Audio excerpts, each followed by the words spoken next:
Welcome to Travel Again Presents, the weekly travel roundup covering the headwinds and tailwinds impacting the business of travel. Please welcome our hosts, Mike McCormick and Ed Silver.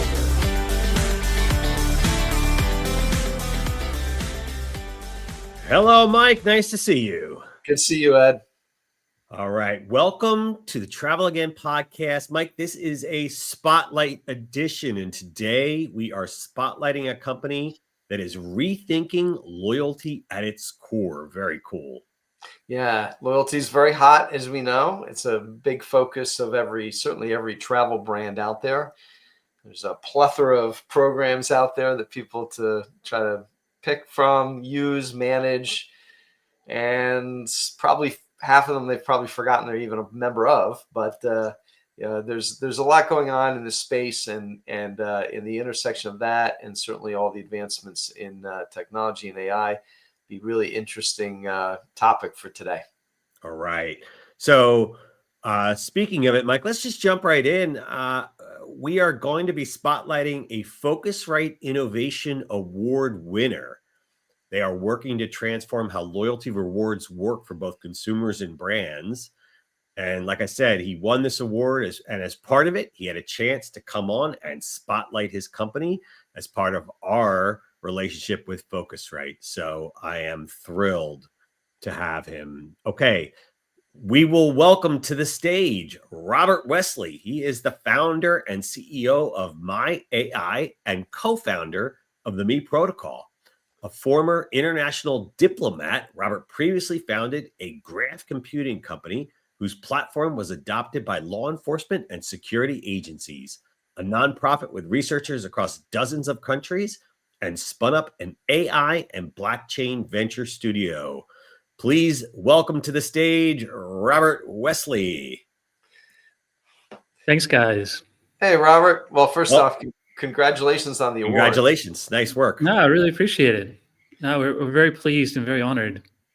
Well, it's you're certainly at like we said, a very interesting intersection right now of certainly for the travel industry, that intersection of, travel, loyalty, AI, everything is kind of really honing in there, and big money's being spent.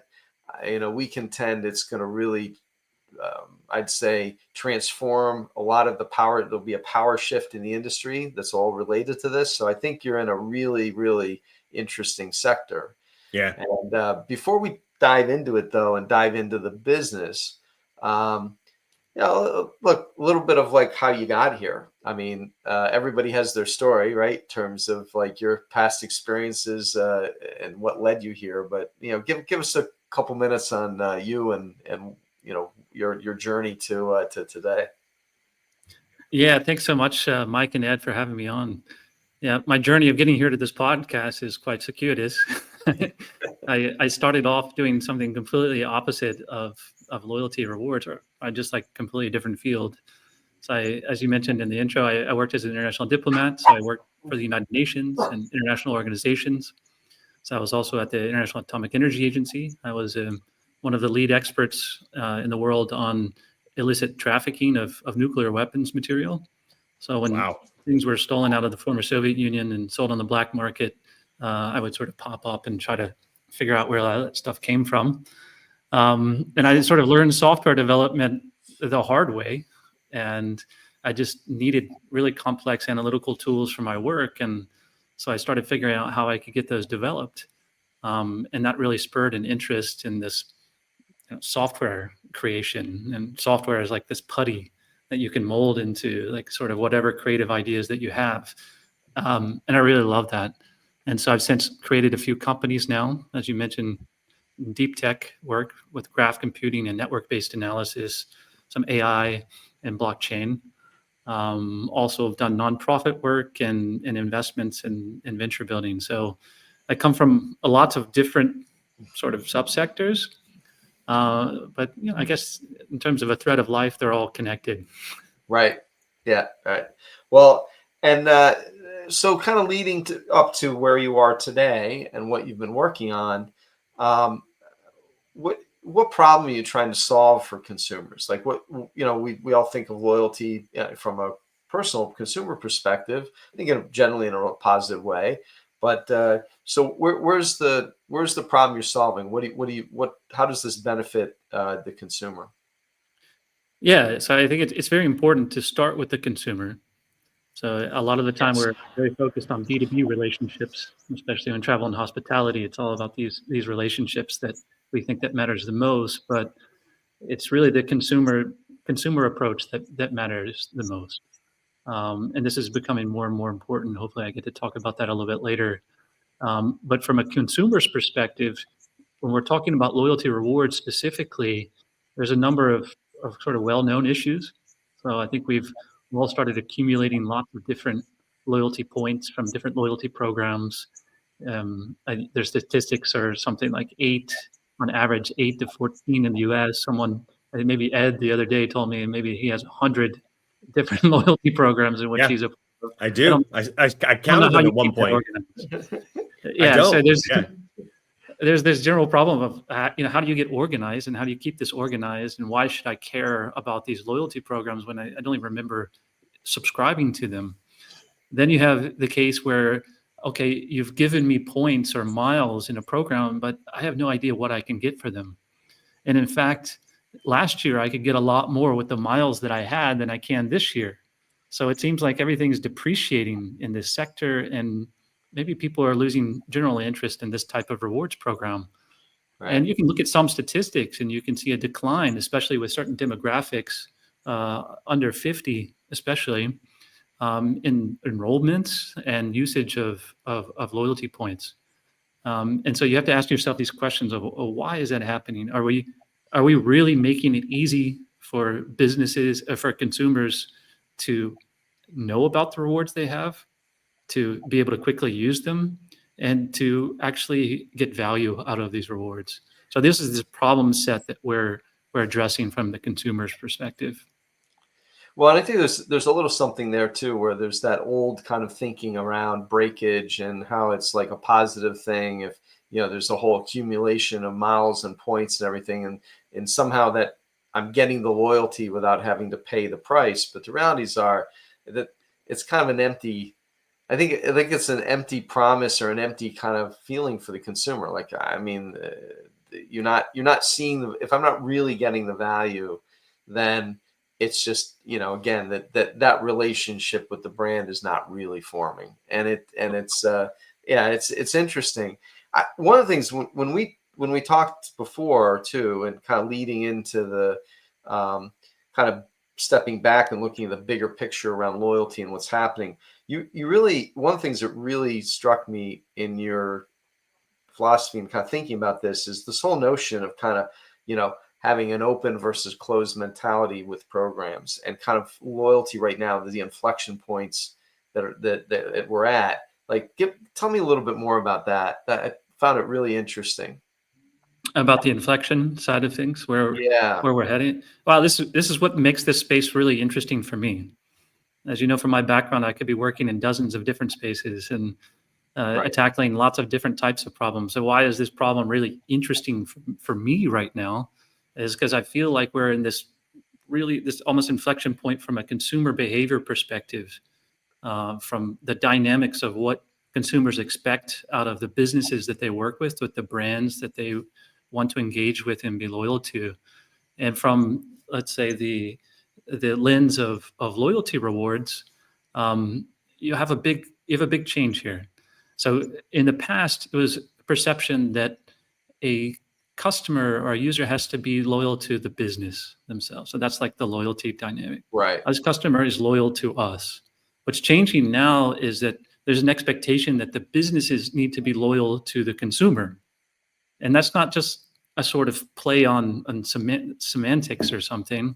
It's actually true from an expectation perspective. Right. And it's, for me, it's almost like a paradigm shift for me, inflection point, whatever you want to actually call it at the moment.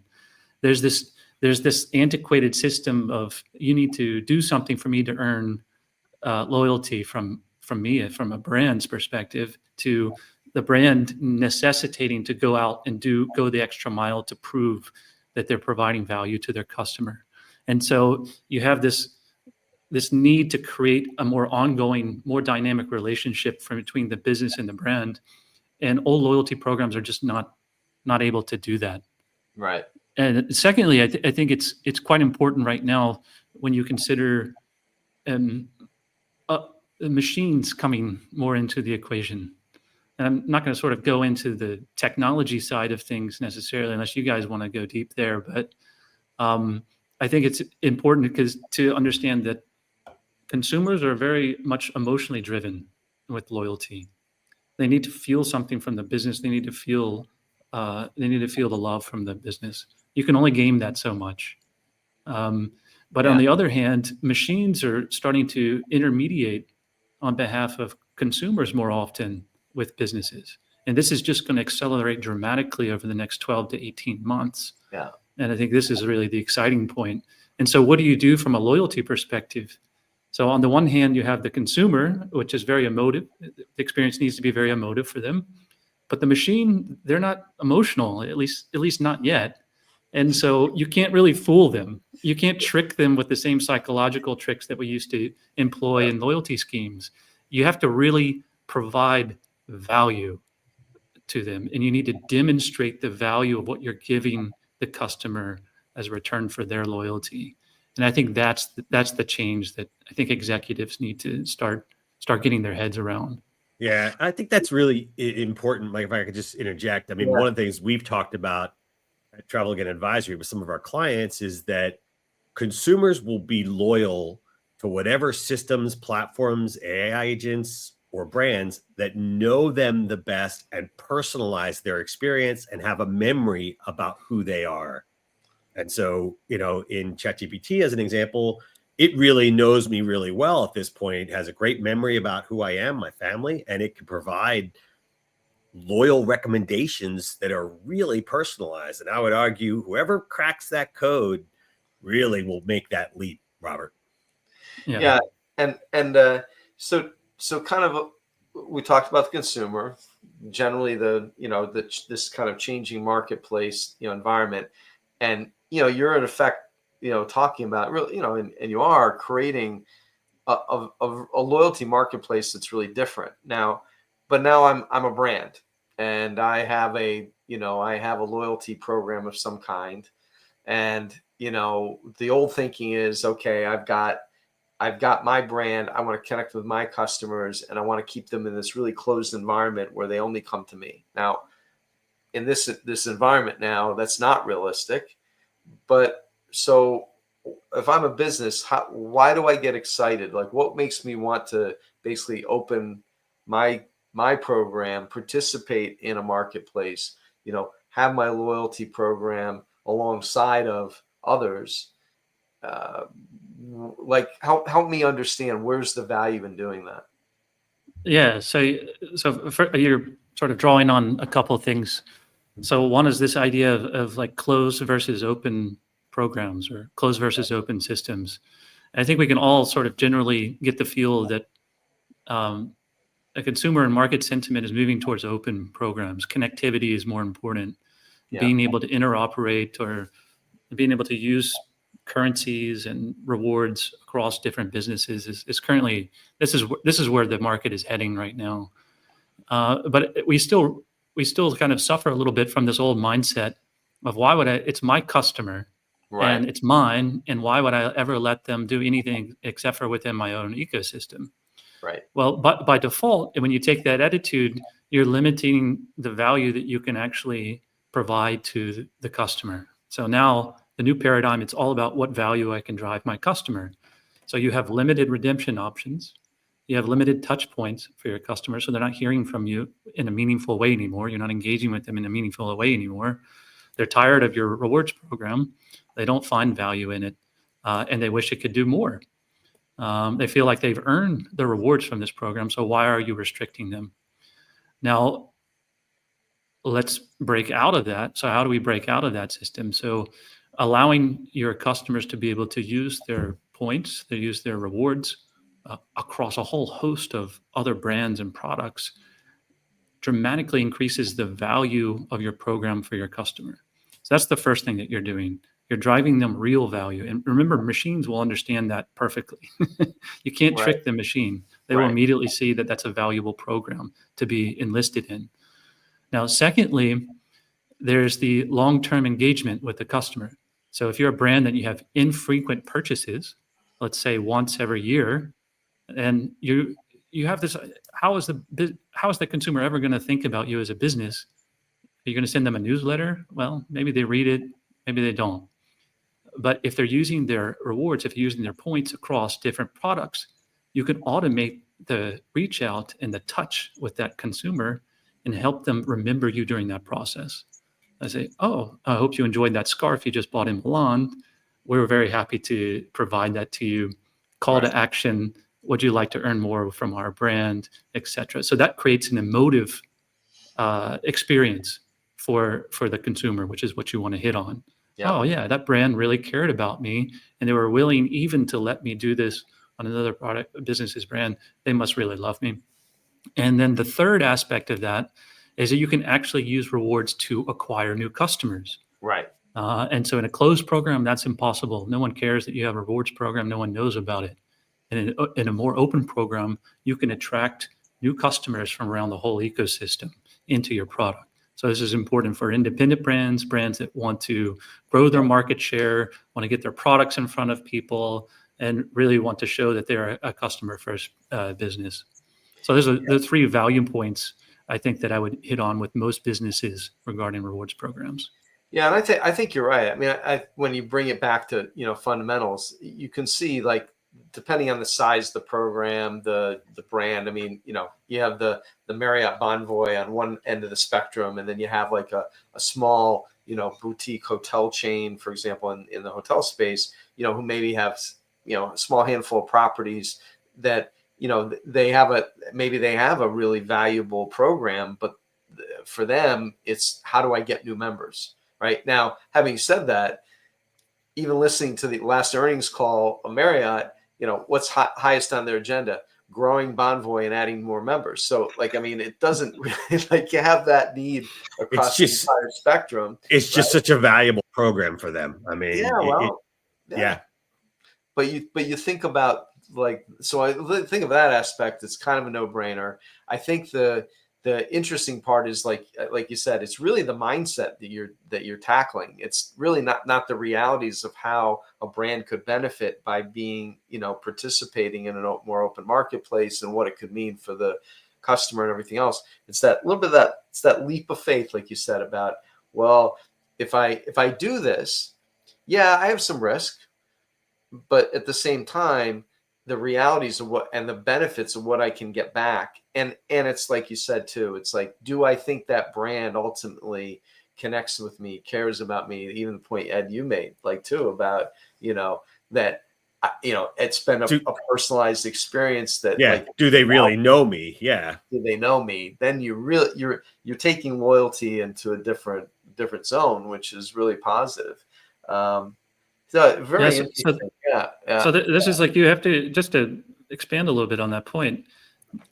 What we've listened to brands, and so we understand that there is this this bias against opening up their program. This is like the traditional stance, and so we've really worked very hard on trying to figure out how we can de-risk that for them, right? To reduce the friction of engaging in this program. So for one, we designed our system so that it's more of a plug and play system. So if you have an existing loyalty program, you can just plug it in and immediately get the benefits. Yeah. You get to maintain your branding, your brand equity. So you don't have to adopt a Bonvoy branding if that doesn't fit with your strategy around the brand.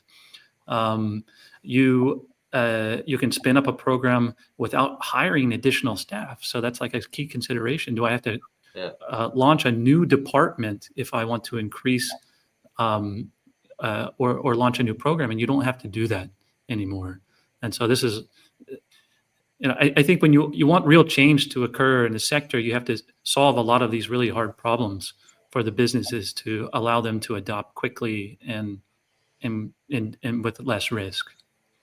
So looking out, the next well, at this point, we used to say over the next 3 to 5 years. Now I feel like you have to say over the next 3 to 5 months. What are you seeing in terms of the future of all this? You certainly have a really, I think, compelling vision about where loyalty is going. What would you say to travel execs, our B2B audience that's out there? What do you want to leave them with? What message do you want to tell them about where you think this is all going, and what should they remember about this vision you have? Yeah, I mean, keeping it really tight within loyalty rewards, you have to really understand the agentic commerce immediately. So this is changing everything. Right. So the agent intermediation means that if an external agent, can't understand your loyalty rewards program, they're not going to prioritize your offers or your business to their consumers. That's extremely important. And so from our side, we've built two new agent projects that allows, through an integration with us, to be immediately viewed and be transactable from any external agent. So agents can find your program, transact with your program, and you can acquire new customers through the agents themselves. So that was one thing. So it's like, how do I take action on this really fast, Robert? And it's like, okay, we'll provide you an API to do that. Right. It's really important. And I think the other importance within this more like agentic economy, this more AI-based economy, is there's a massive first mover advantage. If you think about traditional technologies, you can sort of, if you're a large corporate, maybe sit back and kind of watch how things develop for a while. And after everyone else has experimented and the first movers have gone through the iterative process, then we can maybe make a decision on it. I think boards need to be much more agile, and executives need to take action immediately, because first movers can take such a huge amount of the market during that first mover period. And you see this with OpenAI, you see this with any AI engaged first mover. And so that's really important. So if you're the first airline to allow external AI agents to understand your rewards program, you're going to get volume just from that. And if it doesn't cost you very much to do that, which is within our case, then why would you not want to move in that direction? Your customers would just appreciate it by default. Even if you didn't get the 1000x ROI that you could get, you're still going to get a positive ROI in it, like guaranteed, if you move quickly. And it's a way to differentiate, really is. Oh yeah, big way. Yeah. Well, again, Robert, after this conversation, I mean, I think it's very clear why you won the award from Focusrite. You're really right at the precipice here of some really innovative area, and I think your approach is really interesting and compelling. So I think you're really onto something here. Well, thanks so much, guys. I really appreciate it. We got a lot to reveal coming up this year. Good. So we have some big surprises. Good. We have a lot of problems that we've already solved, and you'll stay tuned for some new ones. Fantastic. All right, Robert, thanks for joining us and sharing your perspective on the future of loyalty. This is fascinating. Robert Wesley is the founder and CEO of MyAI and co-founder of the Me Protocol. Robert, thanks for joining us today. Thanks for having me. All right, Mike, that is our edition of Travel Again Spotlight. To learn more about MyAI Life or become part of their platform, go on and head over to their website and check it out at myai.life, or follow them on X at Me Protocol. Mike, that's it for this edition of the Spotlight. We will see you next time. See you next time, Ed.